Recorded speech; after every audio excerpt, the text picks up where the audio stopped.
Clark. My debut 1990 September, Bristol City away, to get that opportunity, what thousands of Geordies only dream of. Lee Clark 1-0. Williams. My first goal for Sunderland away at Leicester was a left foot volley. I didn't realise my left foot was for kicking the ball with it as well. I thought it was just for standing it. Williams! Darren Williams for Sunderland. Hignett. Playing against Chelsea and to score the first goal there is something that still lives with me now, and it's what most people will talk to me about. Hignett with the ball. Go on, Iggy! You beauty! You Scouser Teesside beauty! Worshipped every weekend. It's the three legends. Banter and rivalry across the northeast. On the Toon, the Cat, the Red.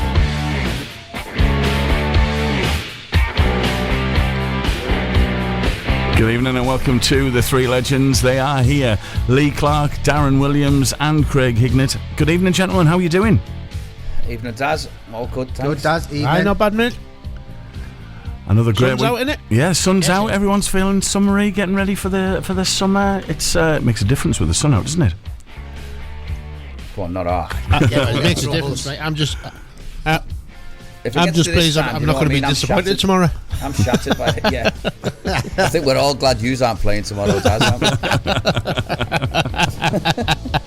I've looked at your stats there, the last 6 games. You only scored 1 goal. Blimey. 1 goal in the last 6. It's ridiculous, mate. Wow. I've looked at it, mate, through a brick wall. Honestly, ridiculous, pal. Well, that's it.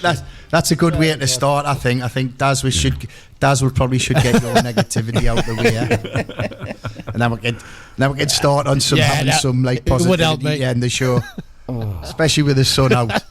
Yeah, come on, Daz. You're not going to dampen it. But what's going on? Yeah. Mate, it's at this moment in time, mate, it's just all up in the air, isn't it? Let's be honest. I mean, you look at the situation. They had the awards night, and apparently Patterson turned up late for training the next day. Apparently, when he turned up, he was a bit hungover, which obviously then led to him not being involved in the Saturday.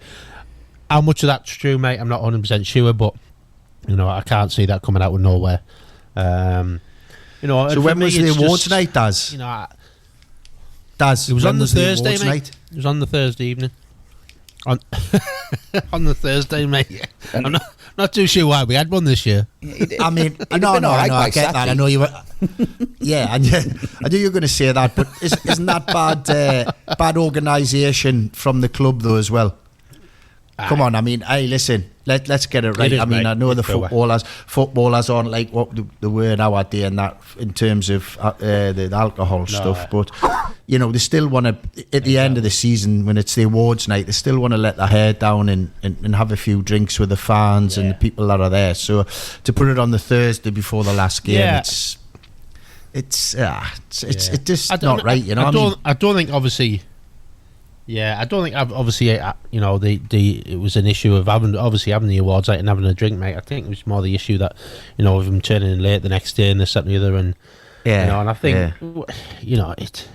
Like I agree with you. It's not ideal, but listen. I'm not condoning what he's done. Once haven't you? Exactly. Once it's decided it's a Thursday, he should just be knuckling down. That's what I'm saying. But I'm saying whoever's dealt with it and okayed it behind the scenes, it's another PR disaster, isn't it? Which has been the thing this season, So just being a catalogue of disasters, mate. Should have just let the Newcastle fans just deal with it, shouldn't they? Like they did with the Taylor at Derby. Do you know what? Hey, I'm desperate to weigh in here and say it was a disgrace. Sunderland did a joke for having it on the Thursday. Middlesbrough had theirs on the Thursday the same night as well at the Town Hall. They did, yeah. Listen, but the difference is none of our players are like that. Mate. We were a bit more professional, I think. No, exactly. That's what I'm going to say, anyway. Yeah, exactly. And this is the thing, mate. I just think it sums up the season towards the end. It's been sloppy, hasn't it? It's been poor. And if that's 100% true, then things like that. It's not great, is it? Let's be honest. But it goes back to what we've been saying, Daz. About there's no leader. There's no one to look up to. There's no one steering the boat, if you like. What I mean? Exactly. Who have they had to look at since Tony went? Everything's been up in the air, and really, to me, it's no surprise that it's gone the way it has. And listen, I've obviously exactly. I've had experience of working with Dodgy and obviously Christian at Birmingham when they were in the academy, and I was the manager there, academy director, and Dodgy was one of the main coaches, and very good coach, and Christian was a brilliant administrator. But you know, it doesn't matter what your title is, manager, head coach, you still have to do other things when you're the leader of that dressing room. It's not just about what you do on the grass. Higgy, you'll know there's things behind the scenes that you're having to do every single day. You cannot just brush that off. If there's issues with the players, with their family, whatever, you have to deal with that. Doesn't matter if you're just the head coach. You cannot just fob that off onto other people, because it's your dressing room, basically. You're in control of that, and things that can affect the result or the performance of the players, you have to deal with. And I think this could be part of the new wave that's coming in now. Oh, he's only a head coach, so we just want him to deal with stuff on the grass. So then who, like you've said, Daz, who's then dealing with the discipline of the players? If they step out of line, what we doing? What's the structure? What's the rules? You know, are we going to stop them from playing? Are we fining them? Are we going to stick to the same thing for every single player? Is there a rule book, etc., etc.? And all this, like Higgy's just mentioned, comes. And I believe it comes. You've got a group of really young lads there, really, really young lads, and they'll make mistakes. We've all been there. We've made mistakes when we've been young, and you know. But they need to be helped, but they also need to be brought back into line. And if there's someone who's just going to lead them on the grass, but nowhere else, you're going to have an issue. Yeah, you need to know that if something happens, that what he say goes. And nobody from upstairs can undermine him. They might have conversations between themselves upstairs and managers, but whatever goes on the grass and whatever he sees fit to do in terms of discipline is up to him to do, because you can't have any of that seeping past him and the lads thinking, well, it doesn't matter anyway because he's just a coach. You need to be everything. Like Clarky's just said, you need to be everything, and they need to know that if you say something, that it's going to happen. Yeah, totally agree. Yeah, I just think it typifies, doesn't it, everything that's happened this season, do you know what I mean, towards the end. You know, it's been a shambles from the moment Tony got, released from his contract. You know, it's just, everything's just kind of gone the opposite way, in the wrong way. You know, and then you look at the things they're doing. You know, you've got a chief business officer now. Yeah, he was already at the club. This David Bruce. And obviously they brought him in, obviously, to try and, you know, make some connections, you know, here, there and everywhere, and you know, and obviously build up the club profile, etc. again, and you know, they're changing the ticket office into the club shop. They're putting a bar where the ticket office was. They're digging up the ground and putting a new pitch down. But we ain't got a manager, and we may not have half a team by the end of the May. Do you know what I mean? So it's like, you think, you know, where is the idea? You know, these players are just in limbo at the moment. Well, that stat Higgy's just put out: 6 games, 1 goal. Wow, that's. I didn't realise it'd been that bad. I think what's probably papered over the cracks of that is what I was talking about a few weeks ago. Was Sunderland won a bit of a run of keeping clean sheets of their own, but they weren't winning a lot of games. You know what I mean? And if you're only scoring one goal every 6 games, they've done well not to get relegated. To be fair. I think the start of the season is what saved them, Daz. You know, if they'd have made that change with Tony earlier, when everyone was talking about it, because it was mooted weeks and weeks before it happened, if they'd have made that change then, they could have went. If they'd have messed about. When do people 100%. So when do people upstairs start to get looked at, or when do they start to learn? Do you know what I mean? So as well as players learning and growing and learning from past experiences, when did people upstairs do it? But the same with the backroom staff as well, Higgy. That these lads are the backroom staff. I know Proc. We know Proc does, don't we? He was a young kid when we were at the club. Good boy. He's probably a good coach. You know, the other lads are in there behind the scenes as well. You know, Dodgy included. That good Dodgy is a good coach. I've seen him work. I've been around him. But you know, you cannot have the same amount of staff just keep staying there with 3, 4, 5 different managers, because it hasn't lads, unfortunately it hasn't worked. Yeah. So it needs to be allowed. No. I would say the next man needs to be allowed to bring in his own people, and that's football. Yeah. We all understand the game. It's the manager who's coming in, having faith in his staff. We understand when we get in the game of management or coaching, you can be moved on at any time. That's the precarious job it is. Aye. It's nothing against. It's just sometimes it's not the right fit. You know, it's like if any of us three went in there, you know, like I've just said, I know two of the lads, Proc and obviously Dodgy, but they probably mightn't fit the personality I am and what I want to do and how I want to do it. And you can't keep just saying he has the head coach and he's staying with all this stuff. Because, you know, it's got to come to a stage where you see things have to change. Yeah, and this is the thing, mate, and I think this is why it's taken so long. This is why it's taken so long to get somewhere with a manager, because I have a feeling when they're speaking to managers, this is what's being put to them. Do you know what I mean? And they said, "Oh, hang on a second, you know, I want to bring my own stuff in. You know, I want to work with different people, this and the other." And I have a feeling this is the stumbling block, and this is why it's took so long, because you know we all agreed that this should have been done before the end of the season. You know, we're now in the close season, we're going into the summer. Go on, do you know what I mean? We're going into the summer, and nobody knows what's happening. Do you know what I mean? Exactly. But what I was just going to say there, what I was going to say is, you know, the backroom lads, they're massive in the dressing room, because we know, we've been there ourselves. Yeah. You don't always go and speak to the manager. You'll go and speak to the assistant manager and the first team coach, and you'll go, "Oh, he's, you know, such and such. Can I go and see the gaffer? How is he? Or this needs. What about this? What about that? Is the as the captain, sometimes you sound out the assistant manager and the first team coach before you then go approach the manager. We've been in dressing rooms where it's happened. I've been the manager, and obviously I had Terry McDermott as my assistant. Terry was not a grass man at all, and he'd be the first to admit that. But what Terry was brilliant at was in the dressing room, getting the feedback from the lads on what they were happy with, what the asking questions about, you know what I mean, and would feed that back to me. And but sometimes when the lads are hearing that same voice or going to the same people, it falls a little bit on deaf ears. Do you know what I mean? It's like a manager overstaying his welcome when he's been there for a long time, and the lads come in and the manager tries to put a message across, and the lads just basically switch off because they've been hearing the same voice for so long. And that could happen with the backroom team as well. The other thing I was thinking there, if you've got the same people choosing managers using the same criteria, are you ever going to get anything different? You might get a different voice for a few weeks. No.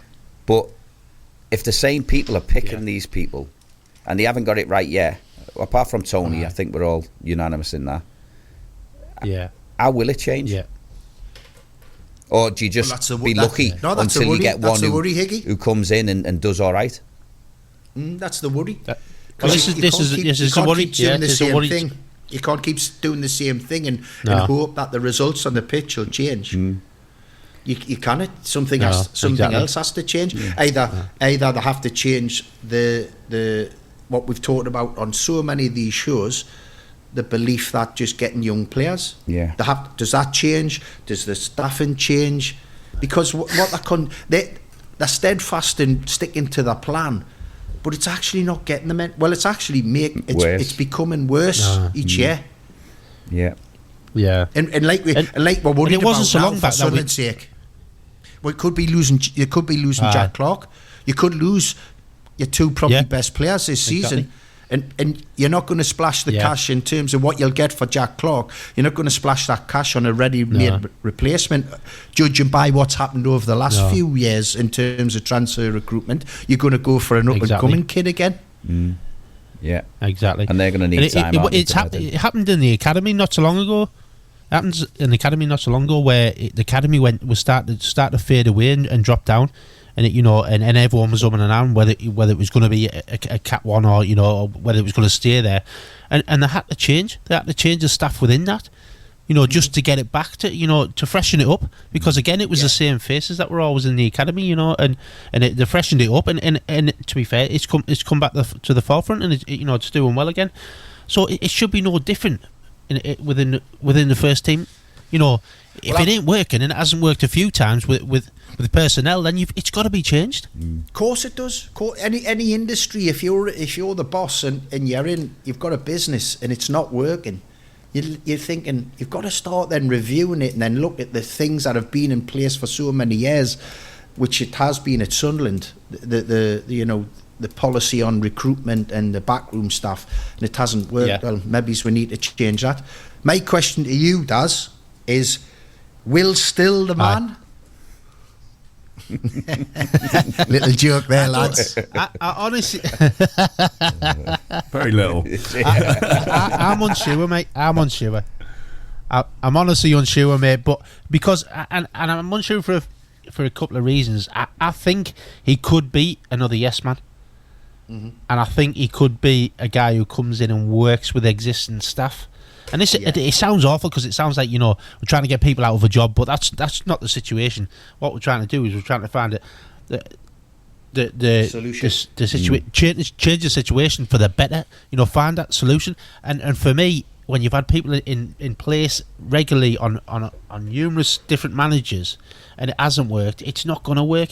So it needs to be changed. And like I say, it does sound awful, but that's not the case. For me, I think Will Still no, I don't, because I have a feeling he's a yes man, and I have a feeling that's why his name's still bantered about quite a bit. Another one does, because we've spoke about it on my group WhatsApp. Who wouldn't be this, because I know him really well. He was a young player at Fulham when I was the captain. Liam Ross Senior. Cracking job at Huddersfield. Definitely, mate. Crazy 100%. Decision to get rid of him. 100%. Shortlisted for one of the Championship Manager of the Season awards. At Hull, you mean? At Hull, sorry, mate. Hull, and his chairman's come out and said, they had a difference in opinion in philosophy. He would rather lose 3-2 than draw 0-0 and get a point. So I'm not sure where that'll get you if you keep losing 3-2 every week, but that's a different topic for later next season. For me, mate, he'd be good. Yeah, I think he'd be good. Yeah. Well, I think someone like him would fit the criteria of what they're looking for now. I mean, if you look at the managers that they've had, so Tony, I don't think Tony fitted any of their criteria, did he? I think it's fairly common knowledge that that's the case. So then they go and get so Higgy, let us stop you there. Higgy, do you think that's one of the reasons why Tony and them parted company? Yeah, I do. Because Tony started asking different questions. Tony isn't a yes man. Yeah, Tony knows football inside out, and he's absolutely wants to know everything. Run it.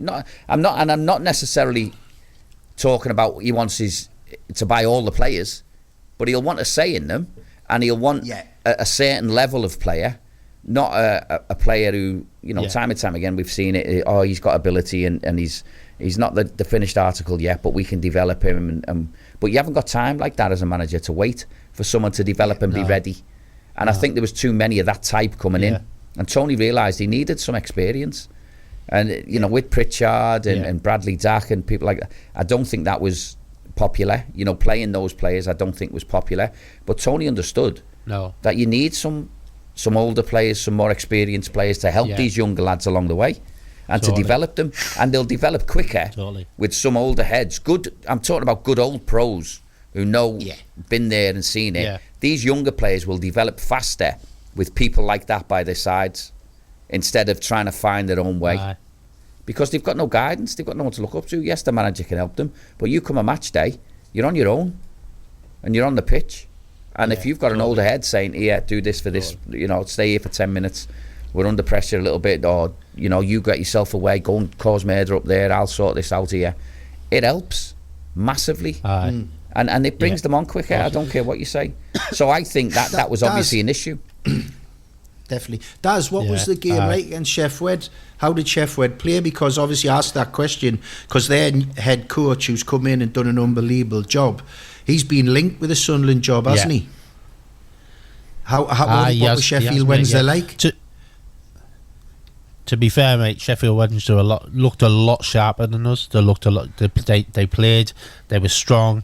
They got in good areas. They created a lot of chances. Again, we had a probably an even possession on it. But we didn't create anything, mate. It looked like a really down tools end of the season. It was more or less like a pre-season friendly, mate. In all honesty, from a Sunderland point of view, obviously Sheffield were completely different, mate. You know, they outplayed us, they outworked us. We looked lackluster, we looked tired, we looked jaded, we looked like we had no direction, mate. To be quite honest, and when you've got no clarity coming out of the club, you can half understand that. But as players, you know, you should still want to be, you know, getting yourself out there, putting you know, if you want to move as a player, you still got to put yourself in that picture, and you know, and finish off the season extremely well. But I had a gentleman last night who said to me, "Oh well, you go on about Tony Mowbray, you know, shouldn't have been sacked." But a couple of games before that, you know, we looked all over the shop. Tony didn't look disinterested. I said, and I had to stop him. I said, mate, I said, that ain't the case. I went, Tony doesn't give up. I said, Tony doesn't throw the towel in. I said, what's that? I said, there's stuff going on behind the scenes weeks before that. Tony left the club. I said, and that's the reason why we look different. I said, that's the reason why. I said, it had nothing to do with Tony and the players. It was stuff going on behind the scenes. I said, stuff that obviously Tony I'd probably asked and didn't get answers to. I says, and that's the reason why we had that couple of weeks where we looked a little bit off and a little bit weird, and everyone was saying, oh well, Tony should go. No, Tony shouldn't have gone, mate, because if Tony had stayed a bit longer, I know we would have lost him down the season because he hasn't been very well. But if Tony had stayed a bit longer, we'd have been in a healthier position than we finished the season off. 100%. Definitely. Yeah, without a doubt.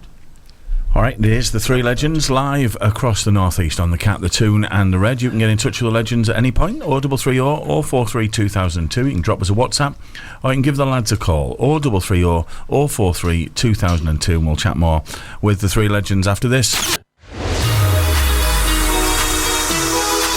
It's the three legends across the northeast. Clark, legend. Williams, legend.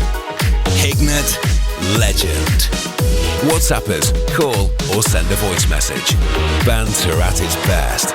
033 00 43 2002. Right across the northeast, the Toon, the Cat and the Red. That's 0330 or 43 2002. You can get in touch with the three legends. We've got a message from Dan in Colby. Evening, Dan. Higgy, what position do you think the Borough need to strengthen most in the summer? Whoa, there's a question. Well, great show, by the way. There is. I think the way Latty Lath has finished the season, that's sort of put my mind at ease a little bit about centre forward. You know, if he can kick off the next season in the same form, then brilliant. Yeah, because he's had an amazing. Higgy, what's his record been? What's his record been in the last? Clark, he scored 13 and 14 or something like that. Wow, might be 13 and 14 or 14 and 15. It's stupid. It's ridiculous. That's brilliant. I mean, that's unbelievable. He is. He's been absolutely on fire. But he's missed most of the season as well. But if he can start next season, because don't forget, Middlesbrough didn't win in 7 games at the start of the season, not 1 point. And they finished 4 points off a playoff spot. Yeah. Which, you know, it grates a little bit, doesn't it? No doubt about it. I think centre forward, they'll probably still buy another attack-minded. I don't think Greenwood will sign. I think they'll buy an attack-minded type, Riley McGree type, if Riley goes. They need a right back, that's for sure. I know would you take Greenwood? No, I don't think I would, Clarky. No, I think. Listen, he had a little spell in the season when he played Sunderland. Then Leicester, he scored a free kick against Leicester, scored against Sunderland. He had a little patch for 3 or 4 games, but he's just been in and out. And I think the money it'll cost. I know it's only 1.5 million, and that, you know, that's peanuts in today's market, but it's still 25 grand a week in wages for someone. Yeah. So I think that and paying, you know, for a player who's in and out. No doubt he's got ability, but I think he needs to go and play somewhere. I think Middlesbrough will look elsewhere. So I do think they'll buy some attacking players. I still think that they're 3 or 4 short of doing really well next season. But it depends what happens in the summer. Is that the main area for you, the attacking area? Do you think I think it always is, Clarky, isn't it? You always need goals. Do you think they're okay defensively and goalkeeper wise and stuff like that? No, as if I'm honest. They've got people to come back. I know Lenihan missed a large part of the season. It remains to be seen what he's going to be like. Paddy McNair looks like he's on the verge of signing for Rangers if he hasn't already done it. he'll go, so that'll free up more wages because I'm sure he'll be one of the big earners. I mentioned right back, Luke Ayling was brought in on loan. He's done really well. Fans love him. Would you take him on? Would you take him back? I think I would, yeah. I think I would. Bit of experience there, and it goes back to what we're saying about it. Experience counts for a lot. Centre half has always been a place I'm not comfortable with because they try loads of different options. Vandenberg I think has been really good in the season as a whole. Left back has been an issue at times. Engel's been in and out. Bangora's been the same. On the day that they're decent enough. And then you've got the midfield. I know Johnny Howson's just signed a new 1-year deal. But he's 36 now, yeah, 36, Johnny Howson. Yeah. So it's how long can he keep going? And I'm sure he won't play every game next season. I think they need, I know Barlas has come in for a bit of stick this season as well. I think they need a central midfield player, someone who's dominant, someone who will look after the ball, a defensive-minded one if you like. What do you think about Hackney? There's been a lot of talk about I West think Ham he'll move. Probably be off, won't he? Yeah. At some point. He's a young lad. He's had a good season. Whether he's ready for the Premier League, I'm not so sure. I'd love to see him stay another season. But if an offer comes in of silly money, I can't say no. You've got to take it because you don't know what he's going to be really. Hayden Hackney for me isn't the finished article. Yeah, he's still got to develop. He's still going to improve. He showed really good flashes of being able to compete with the best. The game against Chelsea at the Riverside was a prime example where he was great, but he was equally as poor in the away game at Stamford Bridge, as a lot were, if I'm being fair. And then it all depends on the summer and who goes and who stays, as in does a club come in and take your keeper? Yeah. If he does, I don't know what Glover might go, Senny Dieng might go, and then you're left looking for another keeper. So there's a lot that depends on comings or goings of people who are under contract as well. Yeah, I think it's certainly going to be an interesting summer. Yeah, but listen, the end of the season's been amazing. One loss in 12.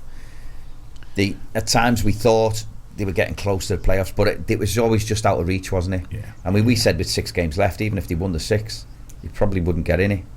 And it turned out near enough like that. I think they would. I tell you what, Higgy, when you remind us of the start, was 7 losses? 7, did you say? 7 losses. 7 losses for 7 games. Wow! So even just 2 wins out of those 7 games, get you in the playoffs. Yeah, aye. And obviously they didn't beat Rotherham in the season, but they did do the double over Leicester. And it was it's weird, isn't it? Because all the teams at the top, I think Borough have done really well against, and they've got a good record against the top 6 and those who were in the playoffs. And really, there's an argument for saying if Borough did sneak in, they're in the best form of all those at the top. Yeah. Yes. No one else wanted it, did they? No one did want it. I mean, right from the ones who got promoted, made up for Ipswich, because I think they've been terrific coming up and doing what they've done in the season. But the rest of them been hitting. I mean, Leeds are in such poor form now going into the playoffs. If they miss out, they'll be kicking themselves to make up all that. But Southampton aren't in brilliant form. They're very hit and miss. So it could be. It could go either way. I mean, the biggest shock for me, we spoke about it last week. We were talking about the bottom, and can you believe all the bottom teams won? Every one of them. Aye. Typical. Well, I wanted to touch on that. I know after we spoke about obviously our local teams, Sunderland and Borough, about the relegation situation in the playoffs. I mean, obviously, last week I was telling you I'd been to the Huddersfield Birmingham game, and neither team filled us full of confidence. And I watched my old club Birmingham against Norwich. And I don't know if it was because Norwich had one eye on the playoffs and the rested people, or they weren't at it. They were really poor on the day, and Birmingham fully deserved the win. But because results went against them elsewhere with Plymouth and Blackburn, etc., I mean, it's just been a disaster for the club, hasn't it, this season for Birmingham? Yeah. When you think they got rid of a head coach, stroke manager, when they were in 5th position, brought a high-profile person in who just totally flopped. And then brought Tony in, and he looked like he was getting things sorted, putting his stamp on the team, and then unfortunately his health issues kicked in, and then it's just Gary a steady hand, but he couldn't even stop them from going down. And you know, when you look and you think about it, because obviously Huddersfield as well, and I knew Huddersfield were down there, were not going to get anything at Ipswich. And I'm with you, Higgy, that's unbelievable what that McKenna's done at that football club over the last 2 years since he's gone in there. Get them successive promotions with not big name players. He's not gone out and spent fortunes on players. He's put together a great group of players. But with the Huddersfield, the two of them, it's not going to be easy, you know, in that League One next year. No, it's not. Steve Evans. Nah, it's going to be tough. Steve Evans knows how to get out of League Two and League One, whether we like him or not, and how he plays his football and how he goes about things. He's been successful at those levels. So Huddersfield and Birmingham going down there, Wrexham and Stockport coming up with a lot of money. Yeah. You know, that League One is going to be very, very competitive next year. But it just goes to show you, Clarky, we spoke about Birmingham earlier on in the season. When you make decisions, not for football reasons, but for other reasons, it comes back to bite you, and it can do, can't it? And it's definitely come back to bite them, because they shouldn't be anywhere near the relegation battle this season with the start they have. For me, in layman terms, in basic football chit chat, they got too cocky. They were thinking, you know, we've got a coach. He's not high profile enough for us. He's got us in fifth. We'll bring a superstar footballer in, not a proven coach, but he'll take us to the next level. He has. He did. It was like Gaza. It's like Gaza's quote, wasn't he? When someone asked him, "Did you never try management?" He says, "I did. I tried Kettering." The chairman said, "Can you get out of League 3?" He says, "I did. I put them in League 4."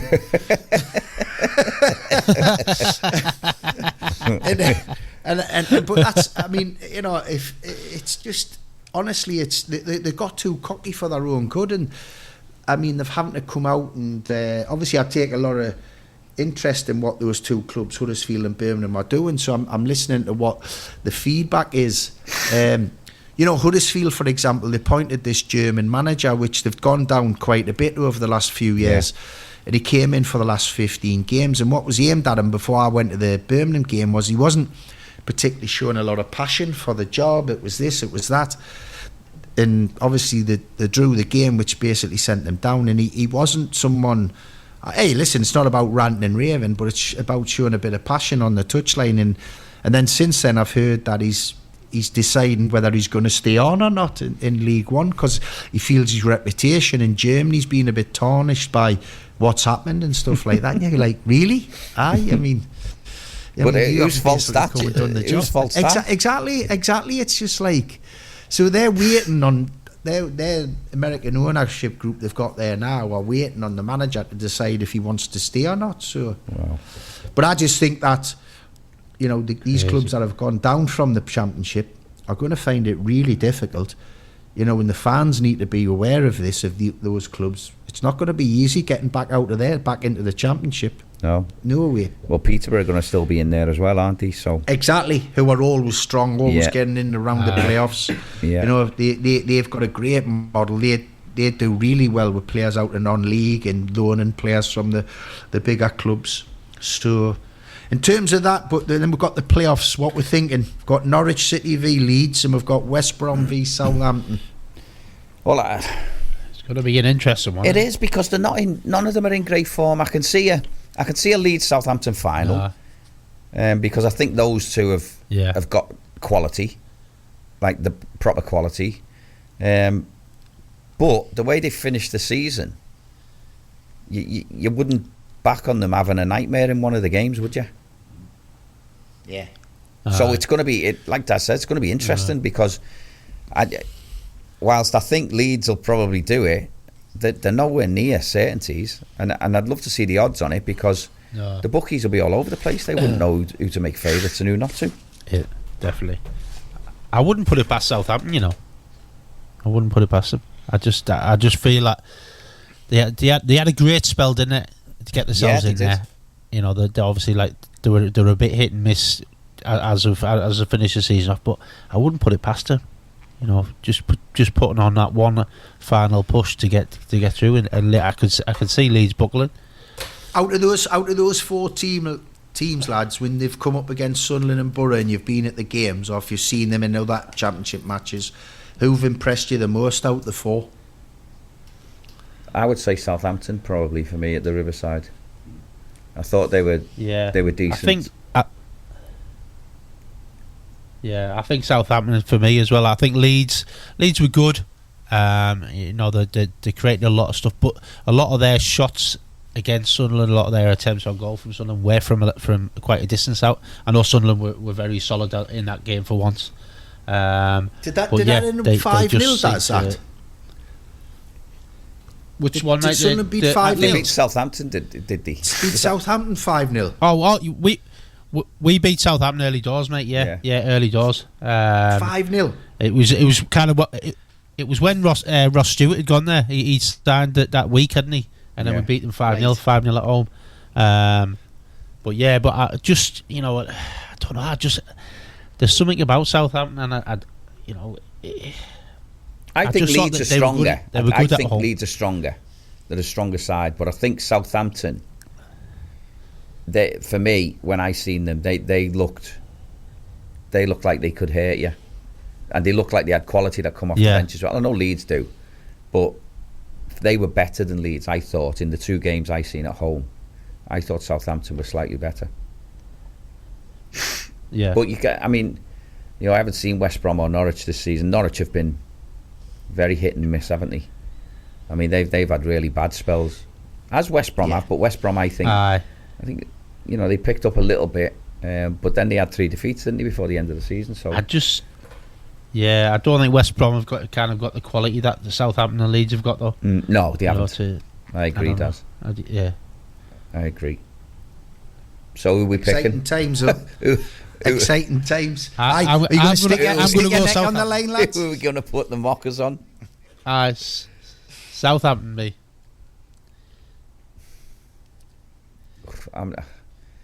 I think Leeds have probably got more players who've played higher, so I'm going to go Leeds. Yeah, well, from just personal and selfish point of view, I'd like Leeds to do it. Closer game for the Newcastle fans. Big club, it's going to be. Norwich and Southampton, what a trek they are. Hey, imagine if Norwich and Southampton. Imagine if Southampton did. You've got Ipswich, who were already up there. Yeah, it'd be a nightmare. Well, I worked at Norwich for a year. What a brilliant club in a beautiful city, but what a nightmare to get to from the northeast. I mean, absolute nightmare. So get Leeds, big club. They're going to be supported well home and away, close to us northeast lads. And but like you say, it could be a toss of a coin. Really, you wouldn't be surprised if it was any of the four. Because West Brom have had good spells. It seemed like they're a well organised team under Carlos Corberán, and as I said, I think it was down to Norwich just preparing themselves for the playoffs that they didn't really turn up at Birmingham last weekend when I watched the game. So let's see, as we've said, none of them are in great form.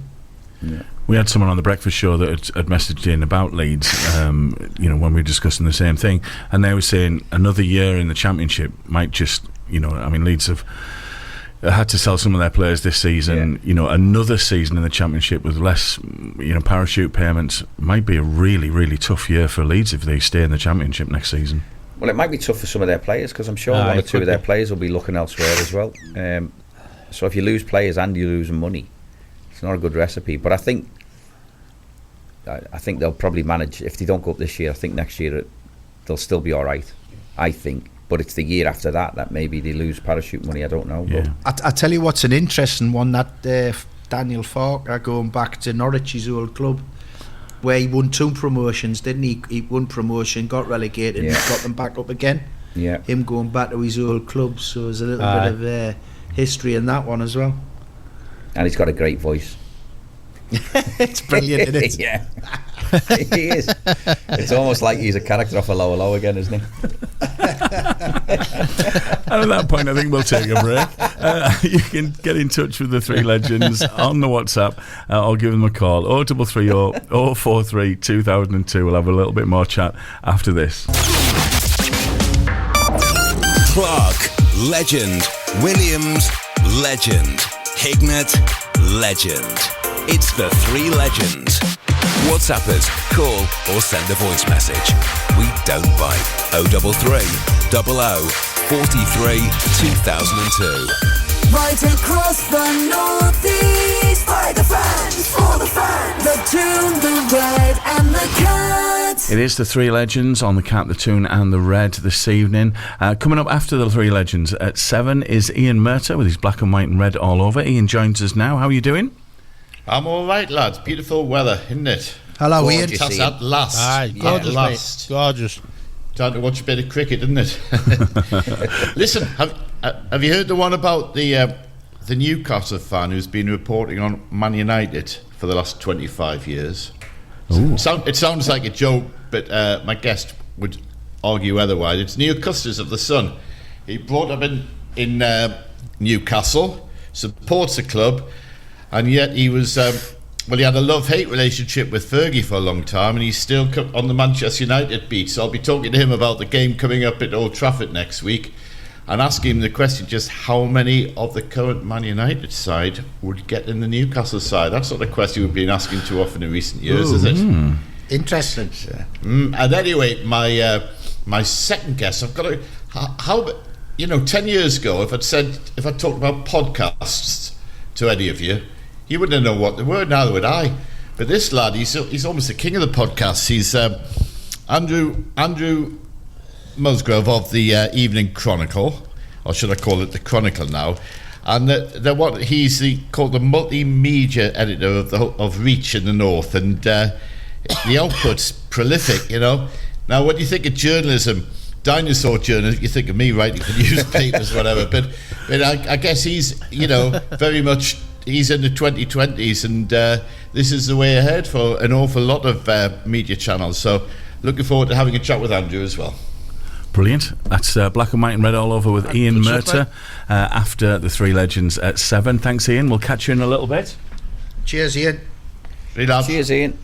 Cheers, Ian. So, lads, just to turn our thoughts to Newcastle. If Newcastle do well in the next 3 games, they're about to make history. Because it'll be the first time in the Premier League that they finish above Manchester United. Do you think that's on the cards, Clarky? Very much so, it does. And I didn't know that stat, so well done, pal. You'd love it if they beat them as well, wouldn't you? Love it. That'll go down in folklore. Kevin would love that. I'd love it. No, I think there's a great chance we can do it, obviously, because we've got Brighton at home tomorrow, and then we play Man United.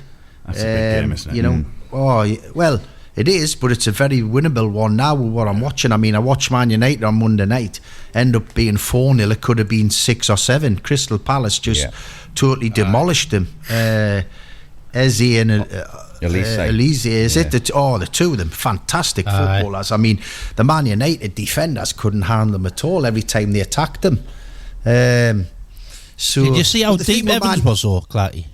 Yeah, well, but listen, Johnny Evans, you cannot have a go at him. He's been a great player in his time. He shouldn't be going back to Man United. He shouldn't be going back to Man United.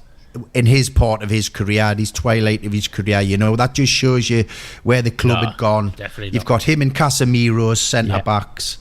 It was just they were good. I mean, they're great attackers to start with. Those two we've just mentioned, but when they're up against players who aren't defenders who aren't very mobile, or Casemiro in his instance isn't a defender at all, they were just going past them as if they weren't there. And it was like every time they attacked, you're thinking there was a shot at goal, or there was a cross coming in, there was an attempt, and it was it must have been a tough watch. But I mean, for Newcastle it was a great result, because it means that if we can beat Brighton tomorrow, and then go to Old Trafford and get a win.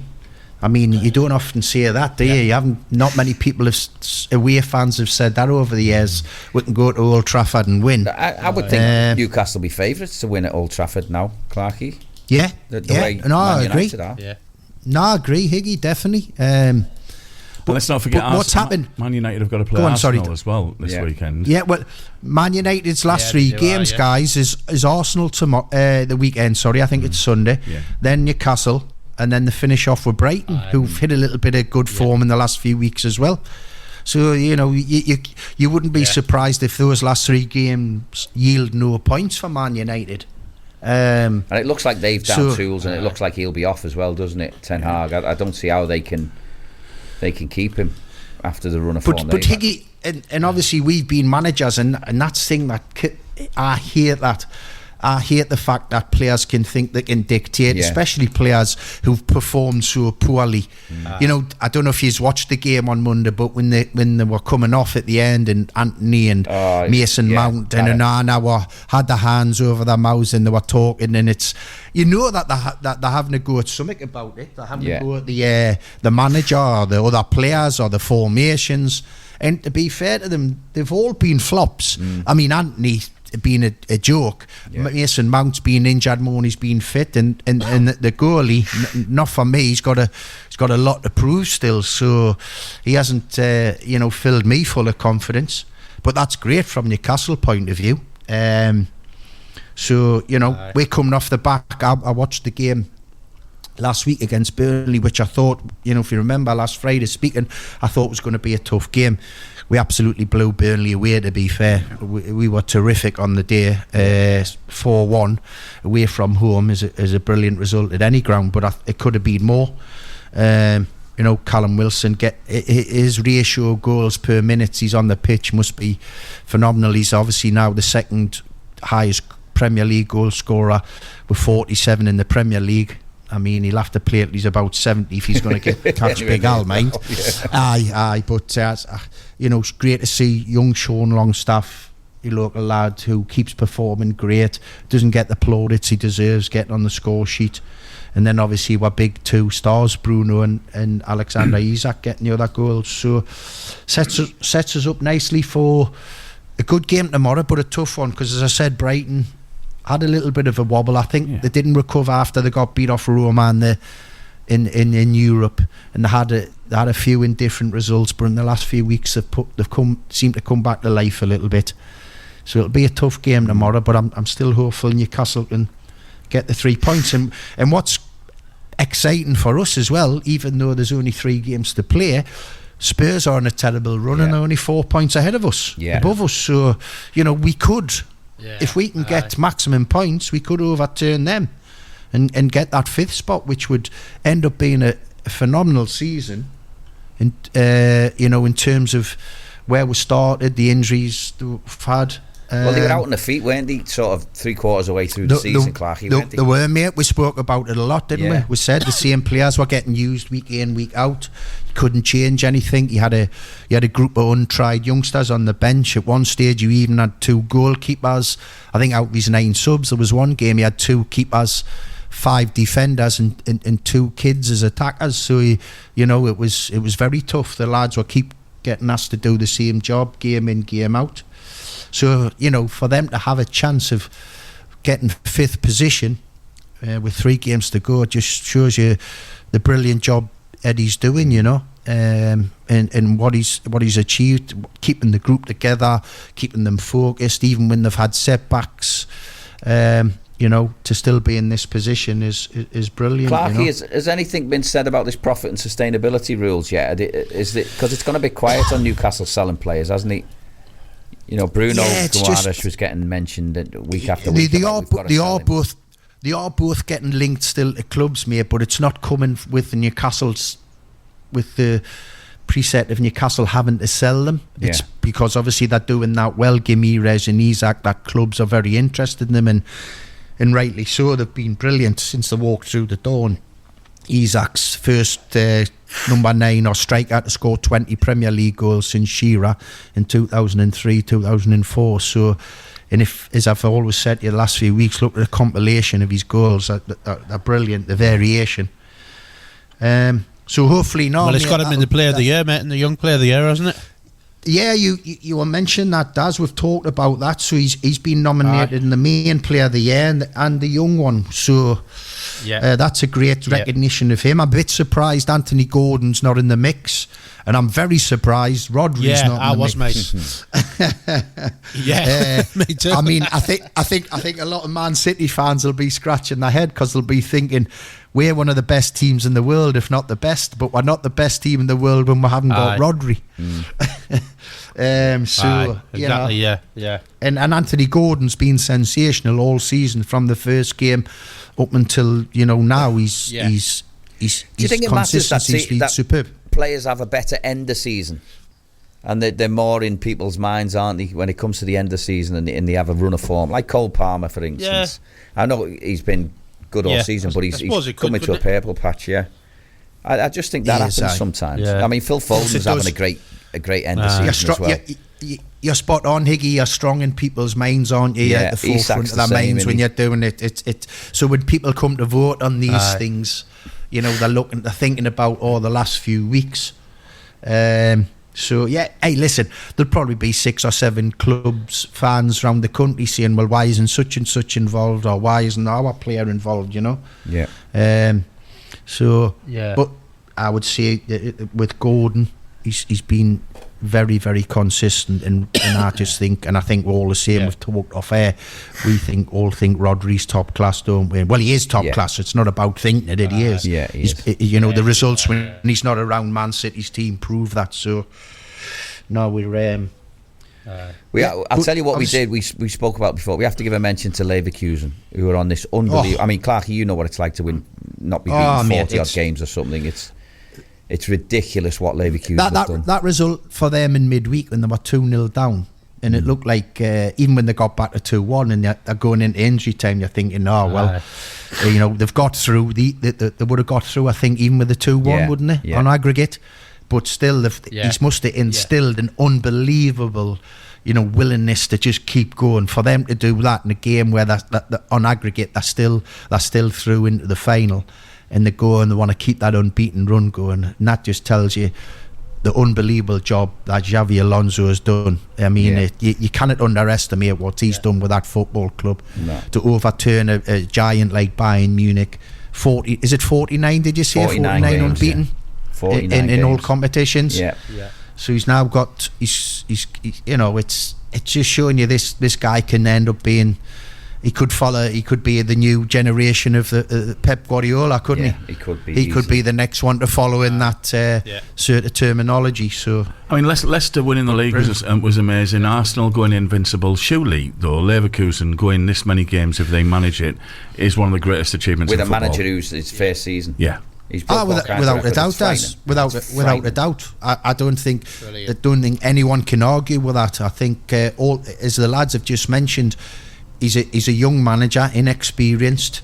They've got a young group of players. They've had to overturn a powerhouse like Bayern Munich, competing in Europe.